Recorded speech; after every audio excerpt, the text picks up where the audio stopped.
Ya estamos de regreso en Reinas de Todo y recuerden que tenemos una misión muy especial y es cambiarle la vida o el inicio del año escolar a muchos niños de la comunidad de San Pedro de Macorís que necesitan realmente de sus donaciones, de sus mochilas, de cuadernos, para realmente tener un año muy digno. Muchos de ellos tienen la intención de aprender y buscar en la educación esa manera de transformar su vida y su entorno. Así que, ¿qué tal si los ayudamos? Ustedes pueden venir a Nuevo Diario de 8 de la mañana a 5 de la tarde a hacer su contribución porque ya se acerca ese momento tan esperado por todas las reinas de poder colaborar junto a ustedes a estos niños en San Pedro de Macorís. Y hoy tenemos una invitada que siempre nos arroja a nosotros no solamente mucha luz y conocimiento, sino que transmite mucha paz en todo lo que dice. La pastora Raquel García, bienvenida. Bienvenida. Gracias. Aquí en casa, como siempre. Pastora, hoy tenemos un tema que aquí ha sido puntero de tema de conversación de importancia y es la salud mental. Pero cómo la iglesia lo valora y lo visualiza cuando una gente llega y tiene una condición especial que no puede manejarla dentro del templo, ¿verdad? Sí. Mira, se ha vuelto como si fuera un prejuicio con el tiempo, pero ¿qué pasa? Tenemos como dos caras. Una cara que para nada la digería ni la aceptaba como algo válido dentro de la iglesia y una cara que ha tenido un arrastre en la que yo me inclino inclusive en los últimos años, donde a la salud mental se le ha dado una connotación importante dentro de las iglesias.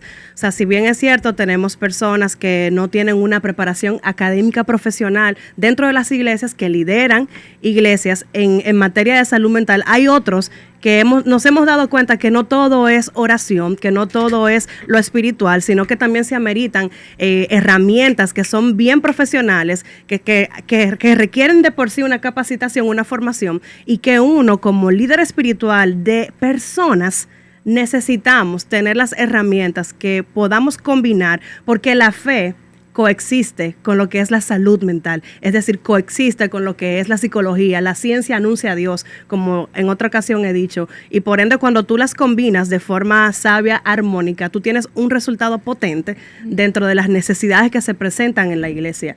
Existen muchos prejuicios, la costumbre de que hemos escuchado por mucho tiempo acerca de que en situaciones como esta, hace unos años atrás, porque como usted menciona, ya se han venido preparando más personas y tenemos una conciencia diferente. Y creo que se ha ido creando en algunas congregaciones esa armonía entre la ciencia y la fe, o de la psicología y la fe. Pero todavía hay personas que lo rechazan porque ven el lado más humanista y que no dependemos tanto de Dios y todo eso. Y se enfocan mucho en tener como solución para temas como ansiedad, depresión. Y la única fórmula es lo espiritual, la oración, lo espiritual, el ayuno y demás.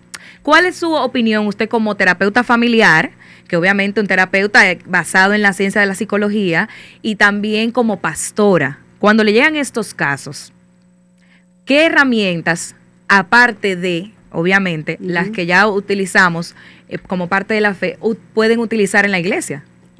A nosotros nos llueven los casos así y pareciera que el COVID marcó como un marco referencial entre el disparo de lo que es ataque de pánico, de lo que es la ansiedad generalizada, de lo que es la depresión.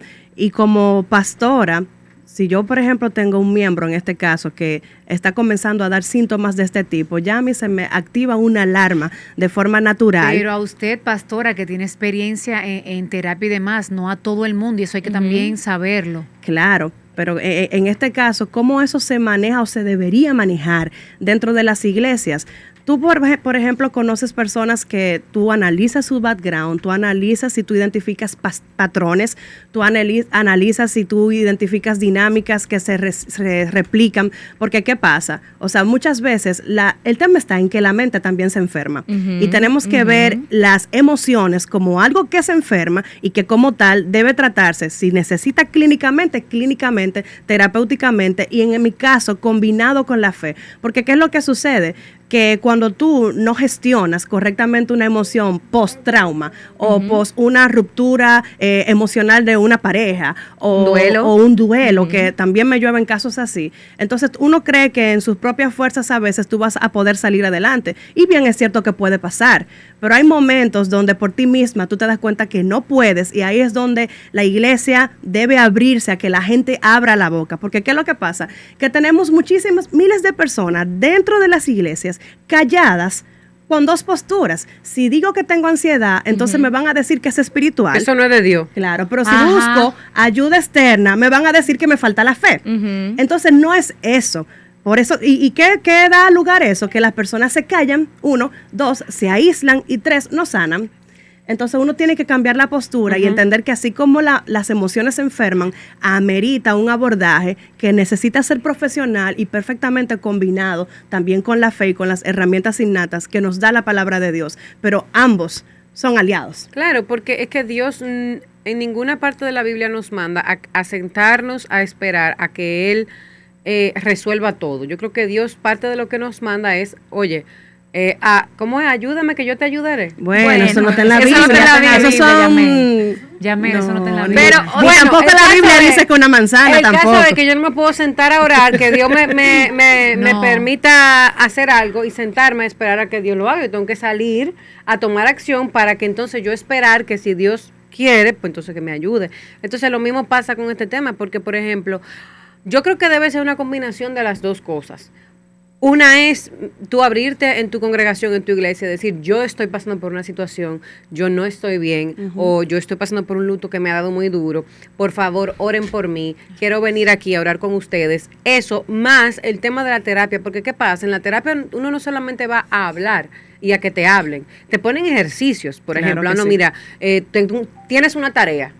Siéntate, escribe en un papel esto y esto, recuerda cuando pasó tal cosa, te ponen cosas que tú tienes que tomar acción, por eso hablaba del tema de tomar acción. Entonces eso, una combinación entre esa oración y ese respaldo que te da tu congregación, que te da tu iglesia, que te da tu pastor o tu pastora, más ese otro trabajo. Que es que funciona maravillosamente cuando tú tienes la libertad de poder hablar, que es la otra cara, donde hay lugares eclesiásticos donde han satanizado la psicología, donde han demonizado lo que es la salud mental y todo lo atribuyen a algo espiritual. Las dos cosas coexisten, pero cuando tú no te sientas que puedes hablarlo, entonces ¿qué hacen? La gente explota y se enferma. Y eso es lo que espacios como estos debemos hacer que se abra los ojos y se abrace la salud mental como algo parte del ser humano, y que las iglesias tenemos que prepararnos con gente, feligreses, que se construya junto, inclusive una comunidad multidisciplinaria, donde si yo tengo un caso de X tipo y no lo puedo manejar, mira,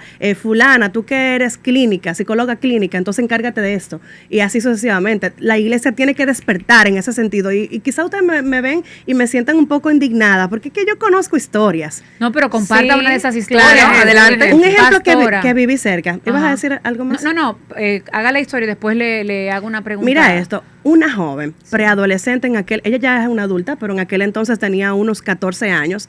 Ella estaba experimentando que pareciera como una triple personalidad, porque cambiaba de roles, le cambiaba la voz. No era psiquiátrico, en este caso. Pero su familia, como no sabía, desconocimiento, su hermana se congregaba, su mamá iba de vez en cuando a la iglesia, la internan en un psiquiátrico. Ay. Medicamentos van, medicamentos vienen. Tú sabes que los medicamentos psiquiátricos te tumban, o sea, te duermen, te ponen como ralentizado, y ok, es para evitar quizás que tú te mates, pero llega un momento que si no se ataca el origen, que da lugar a esos síntomas, entonces va a volver para atrás el asunto. Por eso psiquiatría, y lo digo aquí con mucho respeto, tiene que trabajar de la mano con terapeutas, con psicólogos, o en este caso con líderes espirituales también preparados, porque no si te medico y ya, pero no ataco la razón por la cual tú caíste ahí, no volveremos a ese mismo círculo. Entonces, siguiendo con la historia, esa muchacha la internan, al final le dan de alta luego de un tiempo largo. O sea, no era personalidad disociativa en absoluto. No era un diagnóstico de ese tipo, realmente... Pues ahí sí fue todo lo contrario. La ciencia terminó en un punto, la muchacha llega a casa, de repente se tranca en una habitación y comienza a cambiarle la voz. Era una posesión. Y aquí era una posesión demoníaca. Pero no habían pastillas, no habían medicamentos eficaces. ¿Y qué pasó? Un grupo de la iglesia fue a esa casa, conoció la historia familiar y ahí se da cuenta de que la abuela de esas jovencitas, en el caso de la menor, que de quien hablo, Ajá. había hecho un pacto, era satánica, y había hecho un pacto donde la había entregado a esos asuntos. Entonces había una atadura y habían inclusive unos objetos que tenían un tema espiritual y ahí habría que abrir los ojos. Cuando un día, para hacer ya la historia corta. Ay, yo no la quiero corta, muy buena.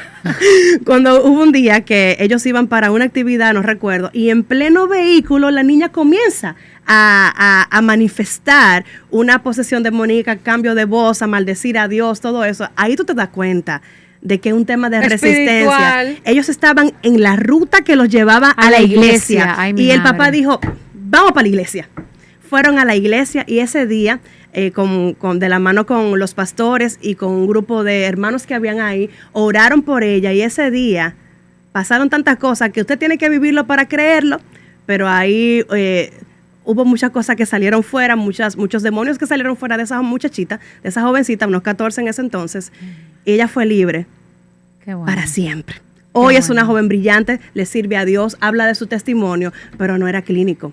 Entonces hay líneas delgadas que hay que saber diferenciar. Yamel quedó en shock con la historia. Pero aprovechando lo que Yamel dijo sobre Dios, ayúdate que yo te ayudaré, y muchísimas otras cosas que no están en la palabra, pero que la gente lo ha asumido como esos refranes ideales de nuestra vida, como para impulsarlo, porque no lo veo con mala intención. No. Tú sabes, sino que la gente se ha buscado una motivación especial. Pero ¿qué dice la palabra en concreto sobre la salud mental? ¿Lo toca algún libro de la Biblia? Lo toca por todos lados, porque tú ves grandes hombres de Dios, inclusive el mismo Jesús.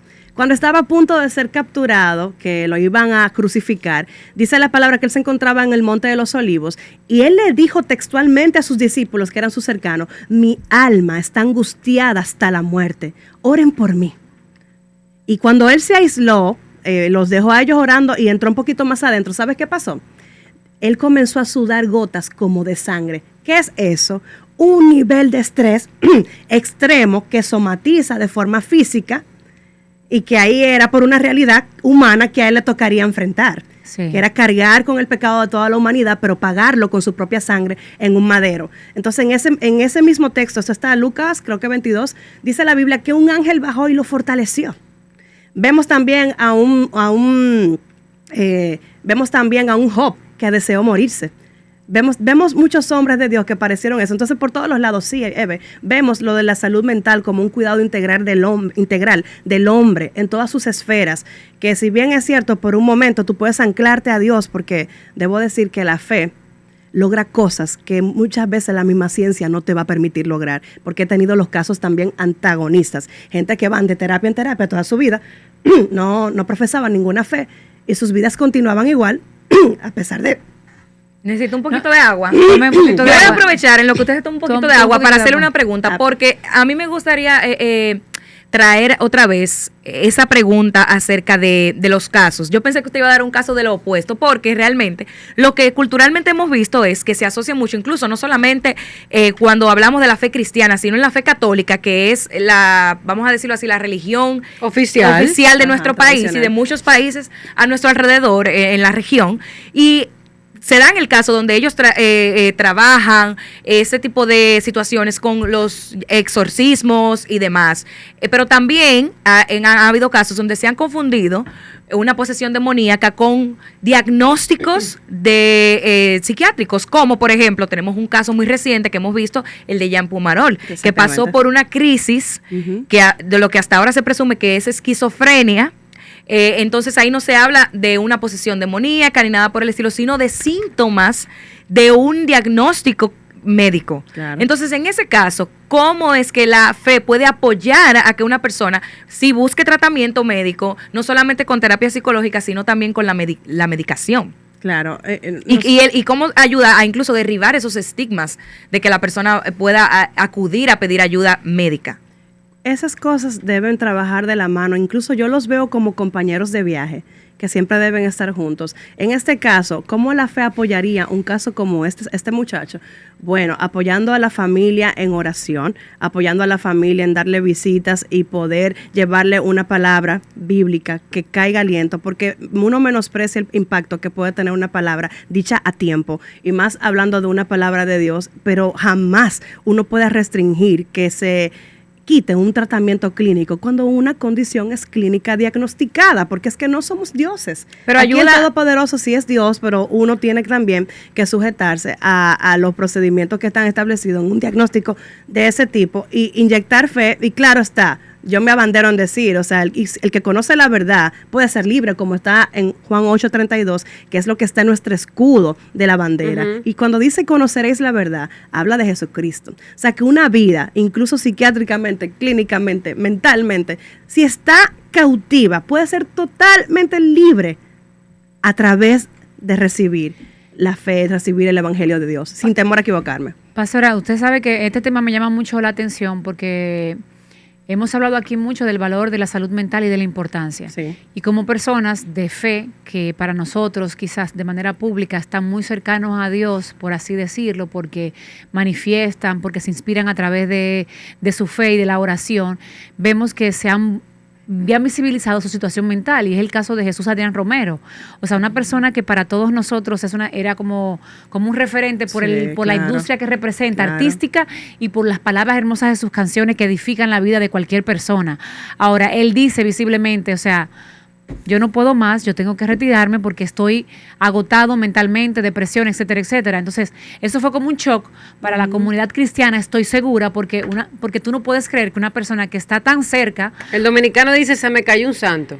que está tan cerca y que tiene quizá la herramienta más poderosa en temas de confianza para salir hacia adelante, no pudo lograrlo. Entonces, ¿qué opinión le merece lo que vivió y su honestidad también? ¿Y por qué la iglesia a la que él pertenecía no le dio la ayuda necesaria quizás para lograr la salida y tuvo él que desprenderse personalmente? Profundo. Es profundo, pero una cosa es lo que yo aparento ser y estar, y otra cosa es la realidad. Nadie puede sostener por mucho tiempo algo que le sobrepasa. ¿Qué veo aplaudible en el caso de Jesús Adrián? El hecho de que haya dicho time out, necesito un tiempo, y se retiró. ¿Por qué? Porque ahí tú estás reconociendo que las herramientas que tú creías conocer no te son suficientes y que tú necesitas atender tu estabilidad emocional. Tú sabes cuántos pastores yo he conocido que caen en depresión, pero por la presión que se les pone a que ellos son personas infalibles, no se dan el lujo de soltar. Y eso es algo triste, porque en la vulnerabilidad Dios se glorifica. O sea, uno tiene que saber que es de carne y hueso y que tú vas a tener a veces momentos donde te vas a enfrentar a realidades que tú vas a necesitar una mano en quien tú desahogarte y que te dé aliento más allá de lo que ya tú conoces. Entonces, ese caso puntual, ahí hay muchas aristas, si me pudiera ir profunda en las dos, porque una cosa es la apariencia, como te digo, y otra es la realidad, porque cuando tú ves de artistas como él que defienden ciertas uniones también entre personas del mismo sexo y muchas cosas que... ¿Él defendía eso?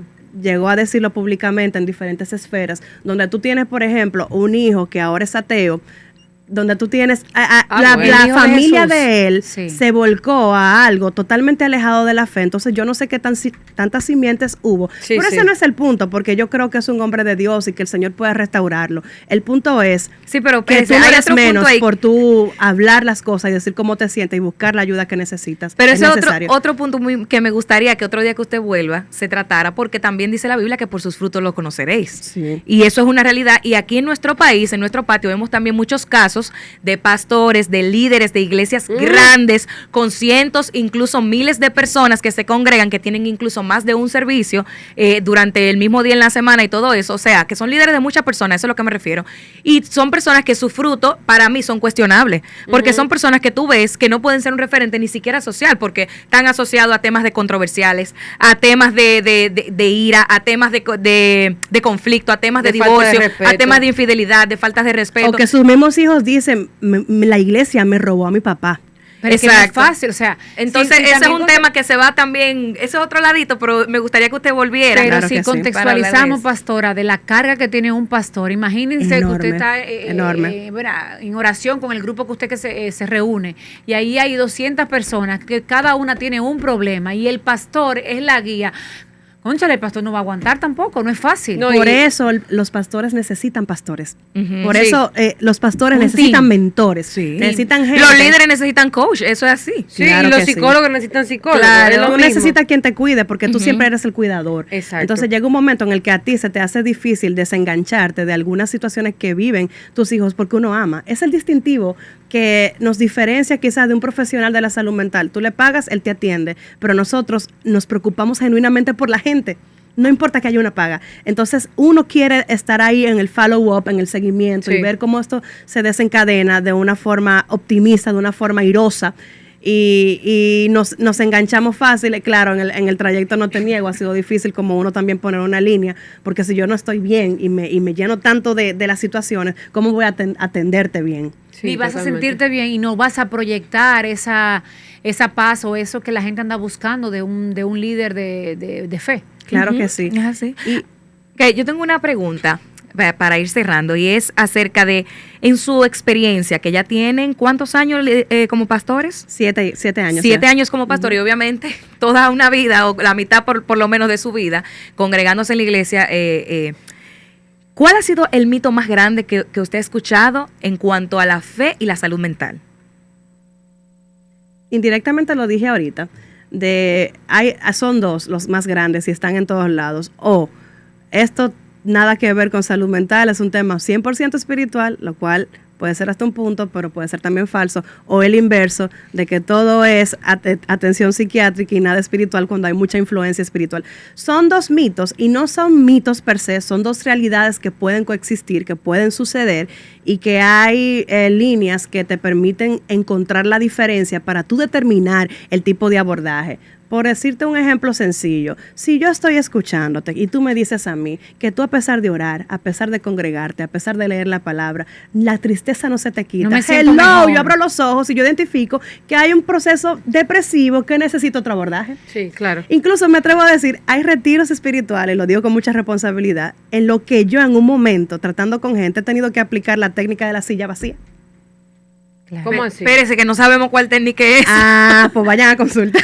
Hay una ok, técnica ok. terapéutica Ok. donde, verdad, uno se expone a ciertas realidades, algo que trabaja mucho a nivel cognitivo Ok. y no es necesariamente espiritual. Ok. Entonces uno lee y discierne. Yo y sé- hay señales que tú ves. Yo sé, pastora, que tenemos que terminar, pero el tema como que me ha despertado Pero dale. mucho interés. ¿En qué momento la persona debe sentir como el límite de, o sea, ya yo he orado mucho, ya yo he leído la palabra, he hablado con mi pastora, pero como usted dijo anteriormente, no he logrado sentirme mejor? ¿Cuáles son 3 señales que a la persona debería decirle, mira, arranca para un psicólogo, arranca un psiquiatra, o dile a la pastora que te lleve, o sea, o búscate otra ayuda? Si la oración para ti puede ser un alivio momentáneo, pero al llegar la noche vuelves y te sucumbes en una tristeza que no puedes cambiar por tu propia cuenta, ya es una red flag, es un distintivo de que tienes que pedir ayuda. Si, por ejemplo, te visitan y oran por ti y te dan consejos y todavía tú sientes como un vacío existencial o sientes una ansiedad y una taquicardia de que tienes temor o incertidumbre al mañana, es un indicativo de que necesitas ayuda profesional. O sea, esas son señales que uno discierne en su propio cuerpo y te van a decir, es más, si al final no termina siendo, gloria a Dios, porque es mejor abarcar todo y descartar Muy a que tú bien. estés en el hoyo y no sepas cómo salir y ya sea un poquito tarde. Creo que en Dios nunca es tarde, Dios siempre llega a tiempo. Él mismo nos dio el ejemplo de que Él estaría con nosotros hasta el fin y que nuestra debilidad Él se fortalece. Esa es una promesa. Y hay que abrazarla. Cuando tú estés más sucumbido, tú tienes que saber que Dios sigue allí, pero también Él te dirige a gente que va a poder levantarte, porque eso es lo que hace el amor. Levanta, restaura y ayuda a sanar. Y nadie tiene por qué sentirse avergonzado de eso, inclusive buscar ayuda, pedir ayuda, es de valientes. Y tenemos que aplaudir eso y no señalarlo como una falta de fe. Eso es un estigma que la iglesia debe matar. ¿Y cómo lo matamos? Creemos equipos multidisciplinarios de salud mental dentro de la iglesia, combinemos la eso está fe bueno. con lo profesional, hagamos quizás encuentros interdenominacionales o intereclesiásticos con gente que hablen de la importancia de la salud mental. Uno está Expertos en llamado psicología. a romper esos estigmas. Expertos en psicología, pero con una línea cristiana Totalmente. o cristocéntrica. Totalmente. Inclusive por eso, tanto mi esposo y yo, que somos los pastores de nuestra iglesia, los dos somos profesionales de la salud mental. Y eso fue Esa es una ventaja, 3 años señores. hasta aquí. porque ustedes creen que Porque me congrego ya. hay que transicionar a lo que la sociedad necesita y uno es un ente social. Pastora, ¿dónde la encontramos? Su iglesia, Yo- su las Las Instagram? terapias. Mira, déjame decirte, yo la estoy estoqueando todo el tiempo ahí. Muy bien, En ya. @pastora Raquel García. Mira ahí. Pues ya Evelina lo dijo, @pastora Raquel García Guzmán en las redes sociales. También pueden contactarnos para cita 809-969-2330. Y si necesitas una iglesia que conjugue todo esto y que pueda hacerte sentir pleno, plena, visítanos, kilómetro 8.5 de La Sánchez, sector Miramar. Nos encuentras en las redes como Iglesia Cristo 911 y ahí el ¿cómo se llama? El GPS te lleva derecho. lleva derecho. Así que acompáñanos. Asimismo, muchas gracias. Me pueden ver por allá cualquier miércoles o domingo también, que estaremos felices de recibirlos.